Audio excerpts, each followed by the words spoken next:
এবারেও পানিহাটি উৎসবে আমি কাকাতুয়ার সঙ্গে একটু ভিডিও ও ছবি তুলেছি, সেটা তোমাদের কাছে শেয়ার করলাম।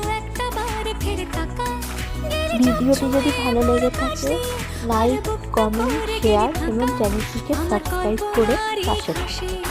আর জল্পনা ক্যানভাসে এক ফোঁটা জলে মন ভেসে চলে তোর কথাই